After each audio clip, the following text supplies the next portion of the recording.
I came there in 1968 when Dr. King had just been assassinated. There was turmoil at the school. When they told me that's where I could be assigned, I thought about it. But I sort of remembered that school was not an easy school. It was an all-male school. No girls were in the school. They were tough. There were gangs in the school fighting each other. So I went down on the day before my assignment. They wanted me to go down and see the lay of the land. And I went down and I saw all the windows in this 7-story building. Students were leaning out, yelling and screaming, throwing things down, people passing by. And they were on the front patio, on the sidewalk, blocking traffic on the Broad Street. And I wondered why they weren't going to class. But there'd been a big demonstration at the Board of Education. And my 2,000 young men went down. They were joined by others. They were asking that the school district should improve the quality of education in these inner city schools. Well, things got out of hand during that demonstration, and people were beaten and arrested. And when I came to the school, that's what I found was going on. But I had to get to the office, so I started through the school, through the outside, to get to that office. But before I could reach the door, a young man stood up in front of me and said to me, "Are you the new dude they made principal here at Ben Franklin High?" I looked at him and I said, "Young man, that's what they've been telling me."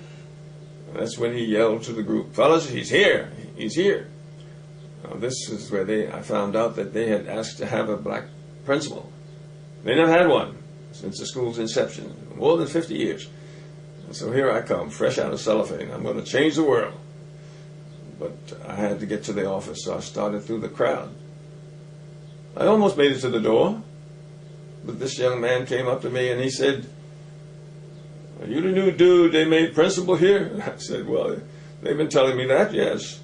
So when he yelled at the group that I was there, they all crowded around me. And they started asking me questions. What are you going to do? What's your plan of action? How are you going to improve the quality of education at this school? Oh, now I knew I had my hands full. But the voice when I told them that I had just arrived and they should give me a break, I had only gotten here a few minutes. And that's when the voice in the crowd said, "Mister, if you don't do something right away, we're going to burn this place down." Well, now I knew I had my work cut out for me. I walked around that school, for several months with a dull headache. I was trying to make education the most important thing, trying to get rid of all of the unrest, but I couldn't seem to get a handle on it. But one day I saw this big fellow following me around the hall as I went around trying to settle things down. The gangs were chasing each other throughout the building, and I just tried to find if I could settle that, but it was very difficult. And I saw this big fellow. He was following me everywhere I would go. And I didn't know who he was, so I went to the office and I asked him, I said, "Who is this fellow following me around the school?" And they told me that was my bodyguard. Now I knew how serious the situation really was.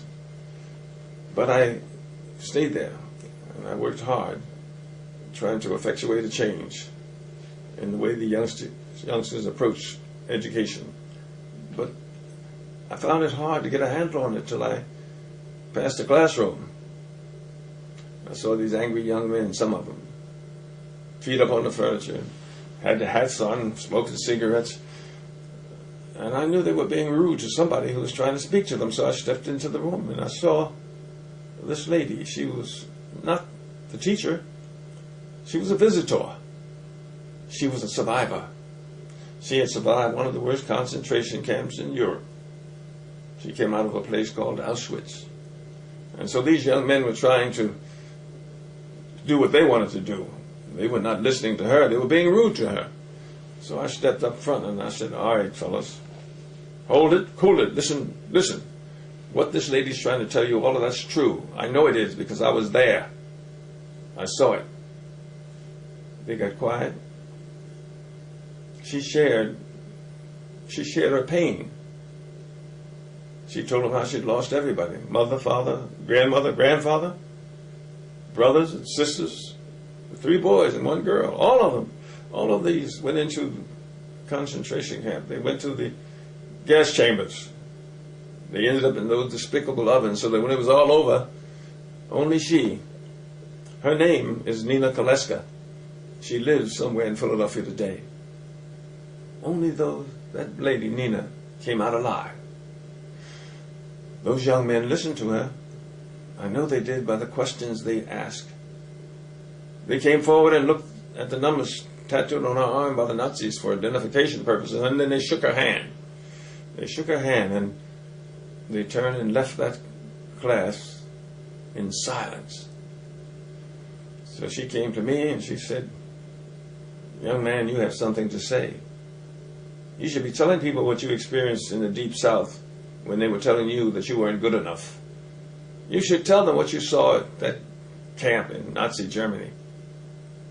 So that was 1971. I've been talking ever since.